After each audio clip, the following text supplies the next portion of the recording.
Hi folks, and welcome back to the plot. It's that time of year where it feels like the season has properly come to an end. But for me, winter is one of the busiest times, and it's one of the bits of allotmenting that I enjoy the most. So today we've got a kind of two things for today's video. We've got an October plot tour. I'm just going to be walking around and talking and showing you what's up, what's going on, and as well I'm going to be talking and trying to come up with a bit of a list of all the winter jobs that I want to get done before kind of February and going into March, when it really starts to be another shift to growing.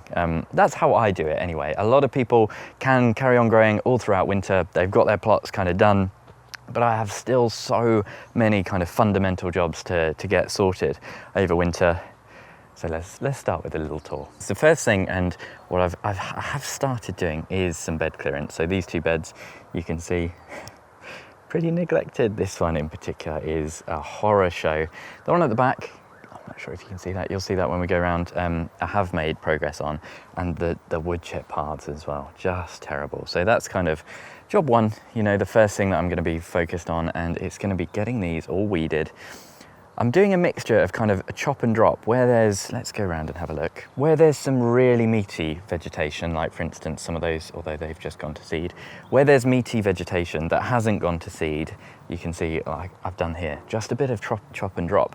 It's basically composting on the beds. It's one less job to get everything organised and chopped up for the compost. And it does make a little bit of a home for slugs, but it's really nice. I really enjoy this kind of method. There's just something about it that feels kind of right to me. What I'm going to do, after I've done chop and drop and a proper weeding, then it'll be a case of giving these all a really good mulch with well-rotted horse manure, and then kind of putting them to sleep. I've just ordered a load more matting, basically weed membrane, that I'm going to be putting on these over winter for the ones that aren't growing anything. So I'm hoping I can get a bit more organised with that, because if you let this go a little bit too long, it just gets absolutely wild. The main weed that I really do not like to see is this one, which is it's a mallow, one of the mallow family, and it has really incredibly deep taproots. So that's definitely my first job going into winter, is just continue bed prep, and I'll do it bit by bit. You know, you don't need to smash every bed at once. The brassicas. This is just looking pretty chaotic to me. You know, you can see some of the tall weeds coming up there with the little yellow flower, one of the hawk bits. A lot of the cabbage has just been absolutely decimated by slugs. I did think it was caterpillars at one point, but I think it's just slugs. Savoy is just starting to ball up, which I didn't think it was going to do at all, to be honest. But the good news is, look at this. One massive red cabbage. I'm going to have that out today. This is the spigarello, which has unfortunately kind of fallen over. I probably should have supported them. You can see that one's had a proper go. It's a nice leak in there. There's a few little kind of more of the summer cabbages that are still holding on as well, which is really good. But this is going to be the same. I mean, I just need to get in there, a big harvest, get it weeded, and then a nice mulch. Around this time of year, it'll be really good because a lot of these brassicas will carry on growing over winter, the kale and the spigarello. And in here, we've got more in this absolute jungle.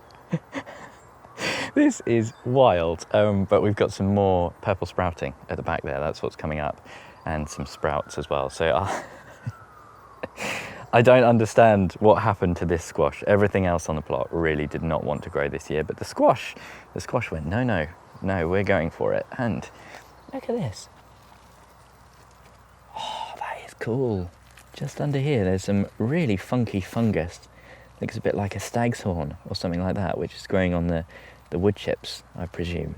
Very, very cool. But there are some really nice butternut squash coming on here. I can see there's still some more fruiting going on. I don't understand why this plant just went as crazy as it did. There must be something in this soil that it really likes. I don't know. It's really confusing, but I'm very, very happy about it. Miserable day today. We have had some low temperatures as well. It's got to around 3 or 4 degrees overnight, but doesn't seem to have phased this butternut squash. One thing next on the list, these compost bays.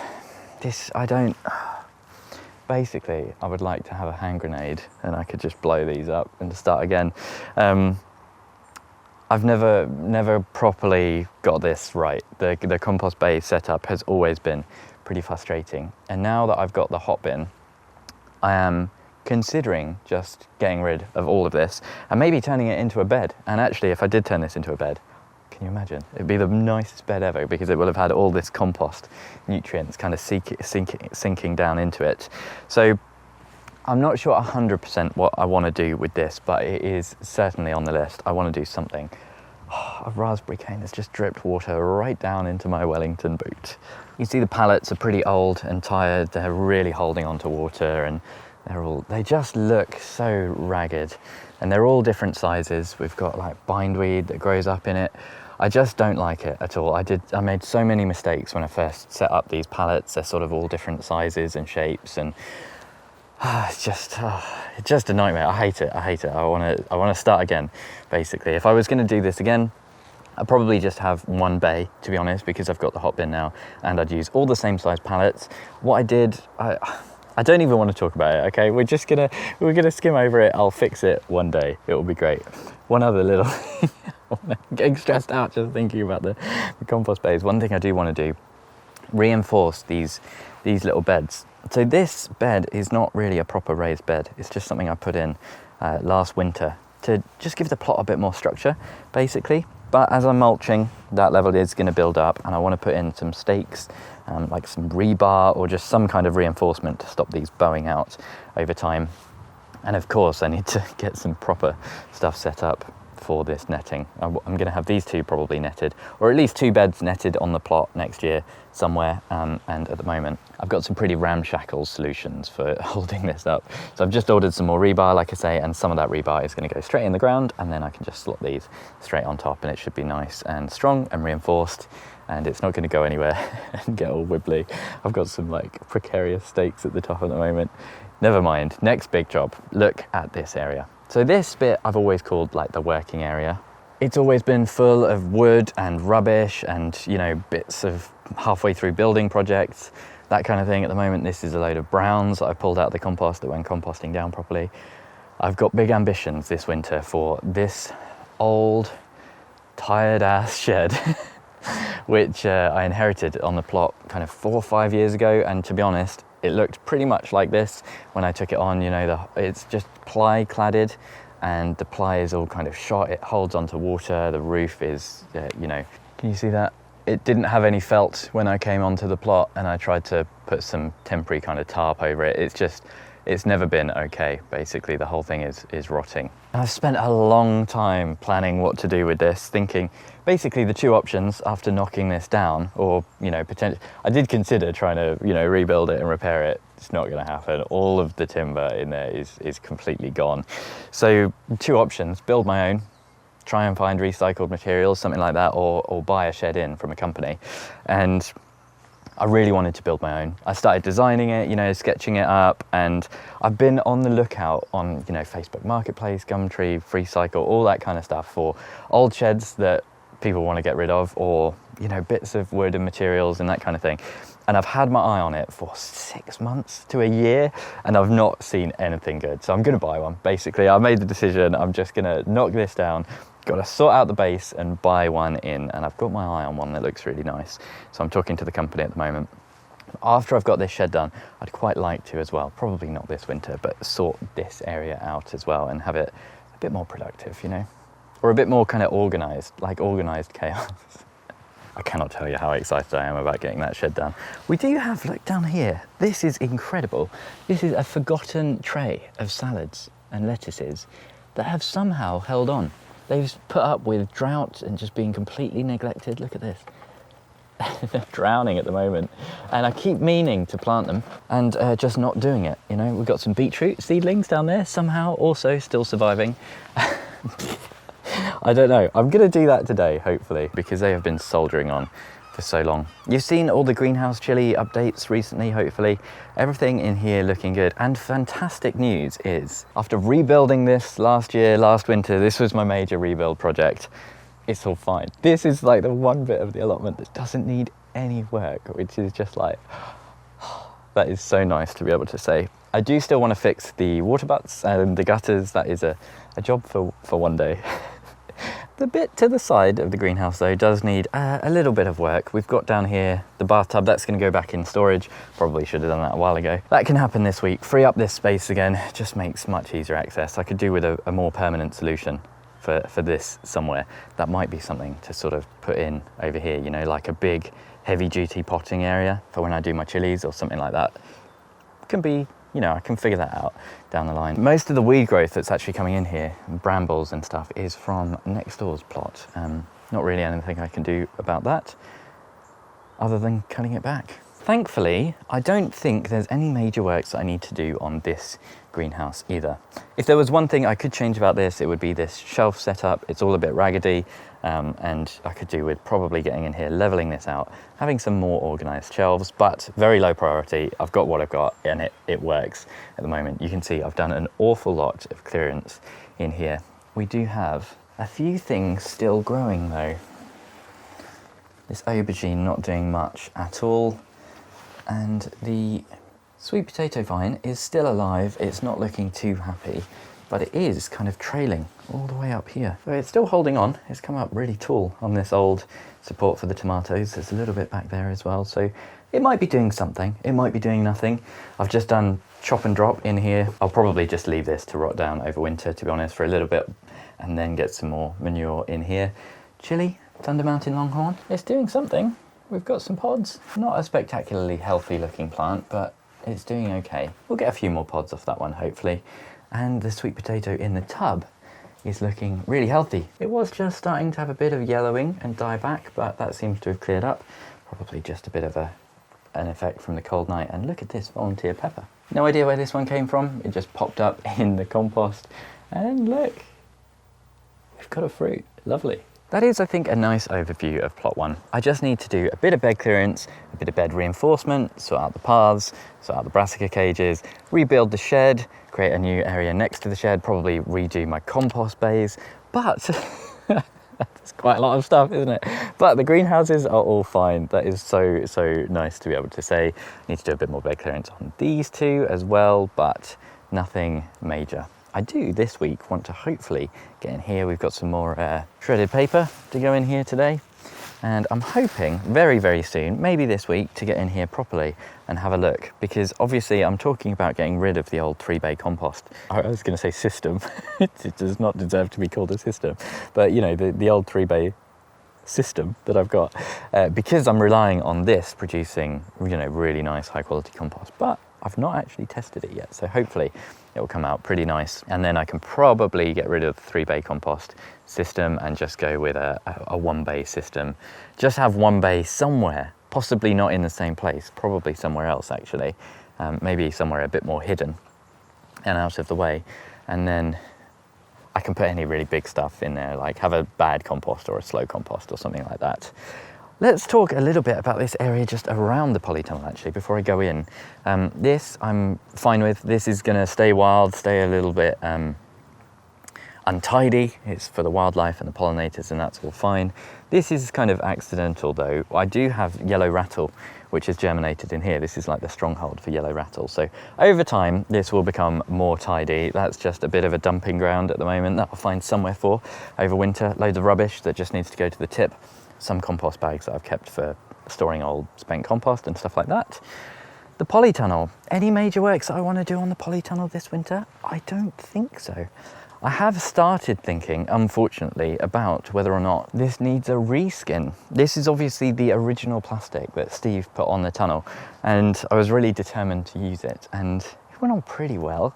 Unfortunately, though, that because of the fox damage, it does look really quite raggedy and tired, but I think this has still got a few years left in it yet. I think it's still going to be quite a while until I've got to reskin this thing. It could do with a clean over winter, probably.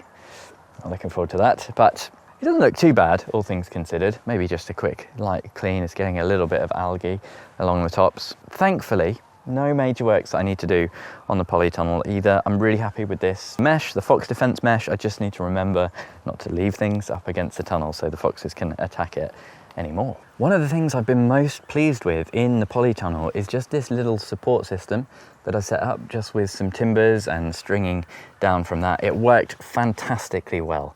One of the just got it right. It really minimised the faff, made stringing up the tomatoes so easy. And you can see in the polytunnel, everything's still looking pretty good. I have as well. This is a nice little thing to show you. I'm giving Christmas spuds a go, finally. Something I've meant to do for many years. And now I've got the polytunnel. Simple enough to just bring in a potato. I think this is a seed potato that I found, and I just replanted it in a pot of kind of spent compost. We'll see what we get. I've just got to keep it watered, and hopefully it'll really like being in the nice warm cozy polytunnel. Loads of chilies coming on some of these. Still a few tomatoes. These are just kind of really nice to still have in October, just for side salads and that kind of thing. Not planning on doing any more, big produce processing for tomatoes, but all just for fresh eating. Really, really nice. Jess keeps being really surprised when I say, oh no, we've still got some tomatoes at the allotment. Don't go buying them in store yet. Oh, that one's split. Oh, these have all split. Oh, heavy rain, I think that is, which is a bit of a shame. There are, some bits I'd like to improve in the tunnel. Just look at that. And obviously it's being used as a bit of a manure store at the moment. And this is only going to get worse when I open the shed and start emptying all of that, ready for it to be deconstructed. And in the last video I spoke about changing up the autopots. I'm just going to have these in a line next year, I think. I've just ordered a few more, hoping to extend this a little bit and maybe get a bigger water reservoir as well. The rest of plot 2, I do really, this is like a major priority for me. It's a relatively small thing, but I really want to get some more slabs, get this properly membraned underneath the slabs, and then get it tidied up so you don't have all this kind of weedy stuff growing through, and it can just be a nice permanent seating area instead of what it is at the moment, which is like a big weedy waste ground. That's definitely quite high on the priority list. I really want to change up this bed as well. I did think when I put in this massive, like big bertha of a bed, it might be a bit unwieldy and difficult to manage, and sure enough, it was. So the reason I did this is because it's quite an awkward area to divide. If I split this into 2 beds, it's 2 still very large beds, and if I split it into 3 beds, it's 3 quite small beds, but I think I probably will do 3 quite small beds. I've got some scaffolding boards left over, so we'll put some in like that, and then have some more wood chip paths going down, and hopefully that will make this a little nicer. This bed, unfortunately, was not very productive this year. We've got a sweet potato. Trying to do something, but a lot of the things that I did plant in here really didn't get off to that great a go. There were quite a few volunteer potatoes, and I didn't really use the space, and I think if this is split into smaller areas, it will become slightly better used. This rhubarb is quite awkward where it is. Asparagus bed, really happy with that. Doesn't need any work, fantastic. And back of the plot, how's it looking? Pretty weedy, actually. Okay, wasn't quite expecting that. This had a really quite thick top dressing of manure. This one with the weeds. This is a good comparison, actually. So this one had a mix of a load of homemade compost and well-rotted manure, and you can see all the little weeds growing. And this one had just a top dressing of well-rotted manure from the compost centre. There is a little bit coming through. There's a dandelion there and a plantain there, and there's a few little bits in there, but you can see the difference, can't you? Just how nice and weed-free that is. This one too, you've got the compost centre well-rotted manure here, and then I've got my homemade compost over here. You can just see the difference. Really pleased with all of this year. The wood chip paths have held up really nicely as well. So thankfully, no work needed on here. There is, however, a lot of work needed on this bit, and I haven't quite decided what I'm doing yet. Oh, the cosmos has flowered, finally. Look at that. This was a self-seed from last year, and I kept waiting for it to get going.